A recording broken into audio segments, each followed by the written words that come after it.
Assalamualaikum warahmatullahi wabarakatuh. Good morning for the 5th grade untuk murid-murid kelas 5 from SDN Semper Timur 03. Still with me, Miss Ismi. Okay, today, hari ini we are going to talk about chapter 6. Kita akan membahas bab 6 mengenai asking and giving directions and monuments in Jakarta. Let's begin for the first one. Asking and giving direction. Menanyakan dan memberikan arah atau petunjuk. It's divided into two, dibagi dua.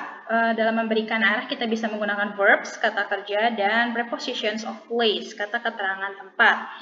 Untuk verbs, kalimat perintah yang memberikan arah bisa kamu gunakan turn left, jika kamu menyuruh belok kiri, turn right, jika kamu menyuruh belok kanan, go straight ahead atau lurus, go past, melewati, and then cross, seberangi. Ulang ya, jika kamu memberikan arahnya bentuknya instruksi, kamu bisa bilang turn left untuk belok kiri, turn right untuk belok kanan, go straight ahead untuk lurus, go past, lewati, and then cross jika kamu menyuruh untuk menyeberang. And then for preposition of place, itu ada at the corner of, artinya di pojok atau di sudut. Misalnya kamu gedung atau tempat yang kamu maksud itu ada di pojok jalan, you can say at the corner of. Misalnya at the corner of Kebantenan Street, for example. And then ada next to, yang artinya dekat. And then between, here's between, di antara atau di tengah-tengah. And then ada opposite, atau kita bisa sebut juga across from atau di seberang. Jika gedungnya lewati di tengah-tengahnya ada jalan. Selain at the corner of, next to, between, dan opposite, ada juga behind. Jika gedung yang kamu maksud berada di belakang. And then beside, di samping, in front of, di depan. Oh ini sama, sorry. Next to, di dekat atau near. Ulang ya, untuk preposition di pojok atau di sudut at the corner of, di dekat next to, di tengah-tengah between, di seberang opposite atau across from, di belakang behind, di samping beside, di depan in front of. Understand? Now, bagaimana jika kita ingin mengucapkan atau memberikan arah atau petunjuk dalam sebuah kalimat? Untuk asking direction, untuk menanyakan arah, you can say, can you tell me the way to the titik-titik? Bisa tambahkan nearest atau artinya terdekat. Misalnya, can you tell me the way to the nearest hospital? Bisa kamu beritahu saya jalan terdekat ke rumah sakit, misalnya. Atau you can say, kamu bisa sebut juga, do you know how to get to the? Bisa kamu beritahu bagaimana caranya ke, misalnya, do you know how to get to the bank? Atau you can say, could you tell me where titik-titik is? Misalnya, could you tell me where the bank is? Bisa beritahu saya di mana bank. Atau yang the most simple one, itu kamu bisa bilang, where can I find? Ada di mana? Titik-titik. For giving direction, kalau kamu dalam posisi memberitahu arah, jika arah yang dimaksud adalah left, kiri, atau right, kanan, you can say go left atau go right. Ke kiri atau ke kanan. Atau you can say turn left atau turn right. Belok kiri atau belok kanan. And then you can say it's on the left, di sebelah kiri, atau it's on the right, di sebelah kanan. And then jika bentuknya belokan, gang misalnya, take the first atau second. Misalnya kamu mau bilang belokan pertama atau belokan kedua, you can say take the first turning on the left atau take the second turning on the right. Belokan pertama sebelah kiri atau belokan kedua sebelah kanan. That's about giving direction left and right.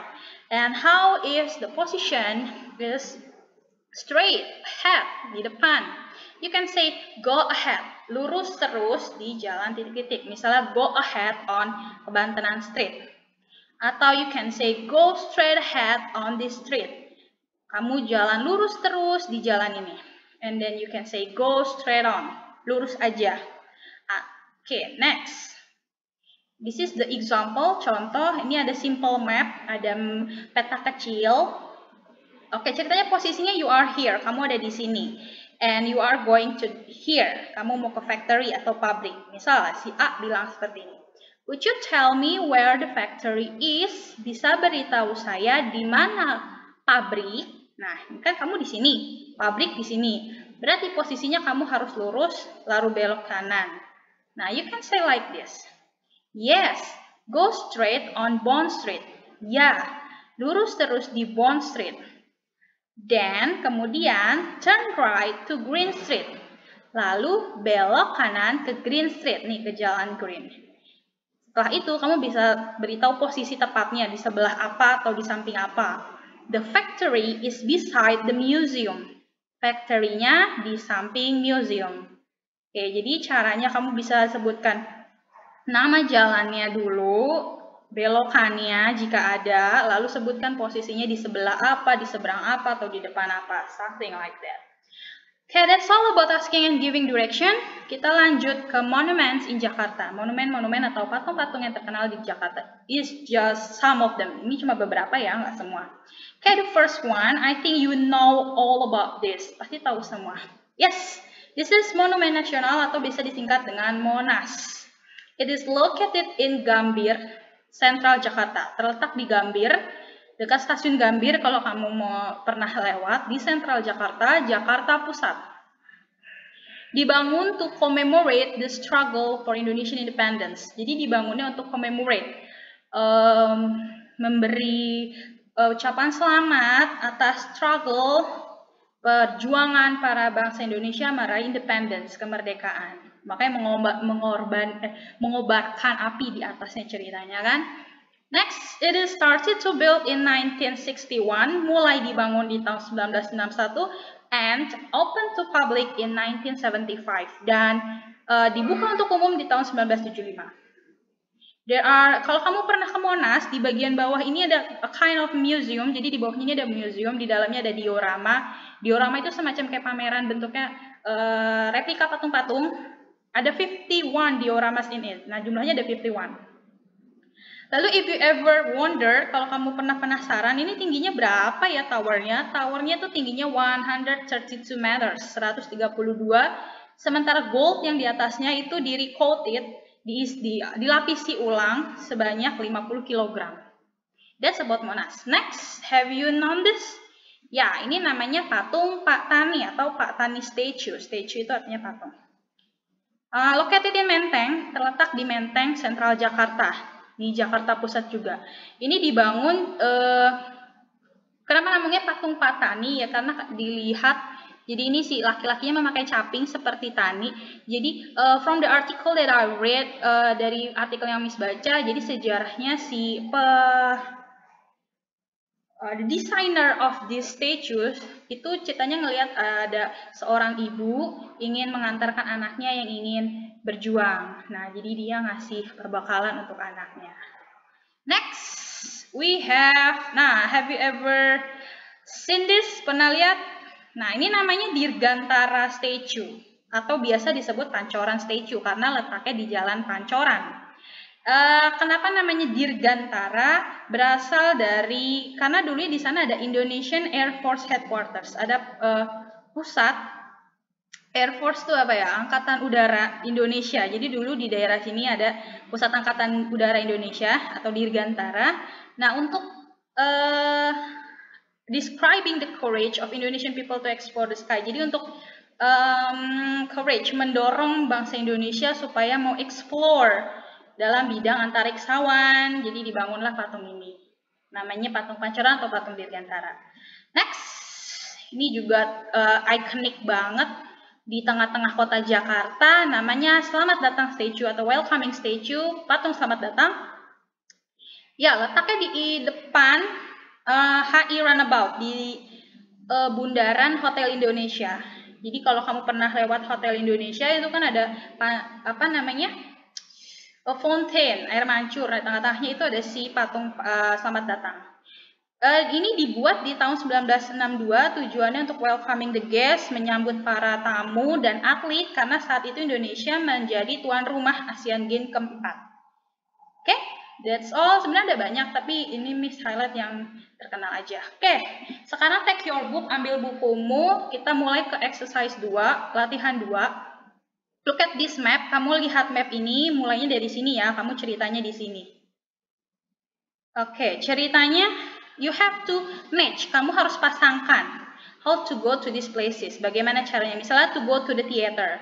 Teaternya di sini. Nah, mana nih arah yang benar menuju teater? Terus misalnya to go to the cinema. Cinema is, where is it? Nah, cinema is here. Mana arah yang tepat dari sini menuju cinema? Kamu pilih di sini. To go to sports center. This is sports center. Kamu cari arah yang menuju sports center. And then the post office. This is post office. Kamu cari arah yang tepat menuju ke post office. Jadi susun kamu tulis. Gak usah digambar. Kamu tulis aja misalnya to go to the theater. Sama dengan misalnya A. Tulis bla bla bla bla bla. Like that. Exercise 2. For exercise 3, ini nggak usah ditulis ya. Answer this question with voice. Dijawab dengan suara. Number 1. Which statue is located in front of Hotel Indonesia Runabout? Patung mana yang letaknya di depan bundaran Hotel Indonesia? Tadi ada, kamu sebutin. How tall is the Tower of Monas? Seberapa tinggi Menara Monas? Which statue is related to aviation? Patung mana yang berhubungan dengan aviation atau penerbangan? Where is Patani statue located? Di mana letak patung Patani? Nah ini jadi latihan 3. Kamu rekam melalui voice note. Baca dulu soalnya, lalu jawabannya. Dikirim melalui WhatsApp. Jadi tugasnya 2 ya. Exercise 2 tadi mencocokkan arah petunjuk. Exercise 3 menjawab tentang monumen menggunakan suara. That's all for today. Selamat belajar dan selamat mengerjakan. See you. Wassalamualaikum warahmatullahi wabarakatuh.